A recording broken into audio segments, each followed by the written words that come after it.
ce tableau qui est issu, alors je suis désolé, ce n'est pas une compilation d'informations prises au hasard, c'est les documents officiels du dossier d'enquête de l'utilité publique de 2012. Dossier que certes tous les élus n'ont pas lu, puisqu'il faisait l'équivalent de 5000 pages A4, 15 kilos de papier.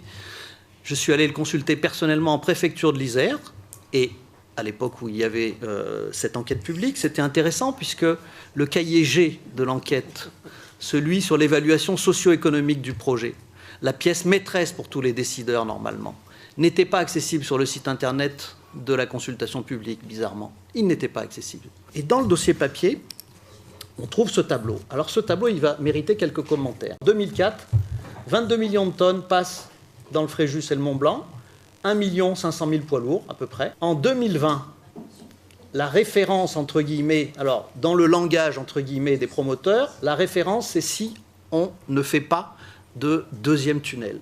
Et projet, c'est si on fait le tunnel en question. Et le gain de trafic, c'est ce qui est estimé, évidemment, sur chacune des hypothèses. Donc regardons 2020. En 2020, les promoteurs du projet nous annoncent 28,6 millions de tonnes, soit 1 906 000 poids lourds. 1 906 000 poids lourds.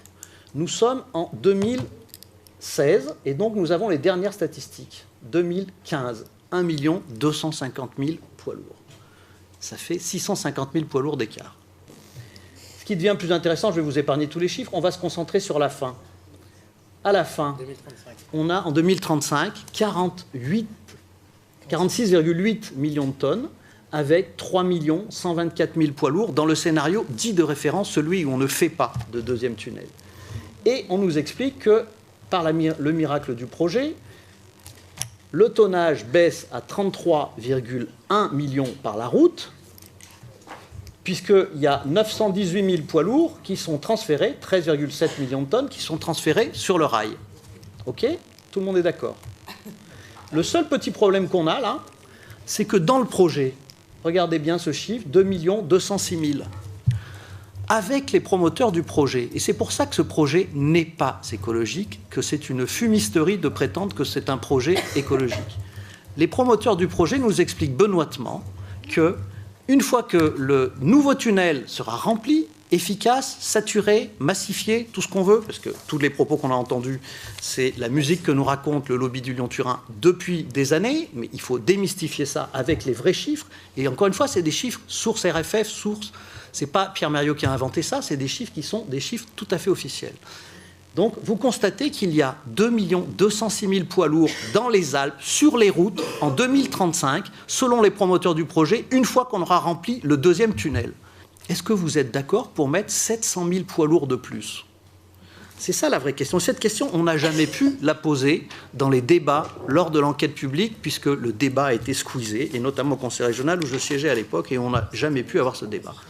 Donc, de deux choses l'une, soit ces chiffres sont sérieux et donc ce projet n'est pas écologique, soit ces chiffres sont totalement fantaisistes et ils ne servent qu'à atteindre ce qu'on appelle le TRI, le taux de rendement interne, qui sert sur tous les projets importants à mesurer si l'intérêt public est atteint.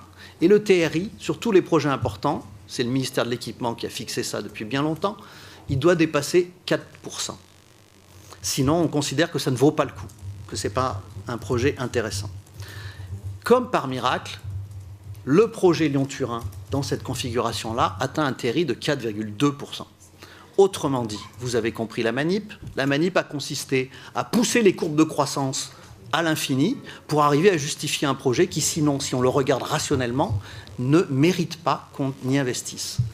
Quand je dis que croissance infinie, je ne rigole pas, puisque je ne vais pas vous projeter les 500 pages de la DUP d'où est extrait ce document, le taux de croissance moyen qui était choisi dans le scénario dit décennie perdue, qui était le scénario médian de l'enquête publique, oscillait entre 1,4 et 1,9% de croissance en France jusqu'en 2050.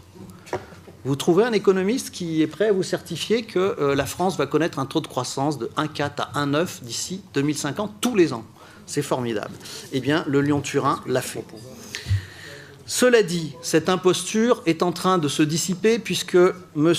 Hubert Duménil, le président de le Grand Manitou du Lyon-Turin, le président de Lyon-Turin Ferroviaire, a avoué aux acteurs de l'économie en janvier 2015, l'article est là, je le tiens à disposition de qui veut le consulter, que finalement, tout bien réfléchi, c'était pas certain que l'argument initial ne permet plus la justification du projet. L'argument qui consistait à dire que le tunnel existant allait être saturé n'a plus lieu d'être. Nous sommes passés d'une époque de grande croissance continue à une conjoncture économique difficile. Sur l'arc alpin franco-italien, les flux se sont stabilisés. Et sur la zone des Alpes du Nord, les activités sont en diminution. Ah tiens, pour une fois, on nie pas la réalité. Mais après, il nous fait tout un développement selon lequel il faut quand même faire ce Lyon-Turin, parce que pour l'avenir, pour la vision que ça représente, une vision à 26 milliards d'euros pris sur des fonds publics, je suis désolé, c'est un cauchemar. Ce n'est pas une vision. Donc, sur ce point-là, nous devons quand même maintenant lever, maintenant qu'on a levé la première imposture, celle sur les trafics. Non, les trafics n'explosent pas, et ils n'exploseront pas pour des raisons extrêmement simples. Le monde a changé depuis les années 80, Jacques Viard l'a dit, mais je le réaffirme. Les trafics dominants en Europe ne sont plus Est-Ouest, ne sont plus entre la France et l'Italie qui se sont bien désindustrialisés, hélas, mais du fait de la mondialisation, ils sont beaucoup plus orientés Nord-Sud maintenant, puisque les marchandises arrivent, toutes prêtes, par les ports de Rotterdam, Anvers, Hambourg, Gênes, Marseille, etc. Donc les trafics dominants, ils sont Nord-Sud, ils sont plus Est-Ouest. Donc ça ne sert à rien de construire un deuxième tunnel, surtout, encore une fois, quand le tunnel actuel, celui du Mont-Cenis, fonctionne à 17% de sa capacité, 18% de sa capacité selon les années, alors qu'on y a investi 1 milliard d'euros pour le mettre au gabarit GB1 qui accepte 80% du trafic fret poids lourd en Europe. C'est ça la réalité.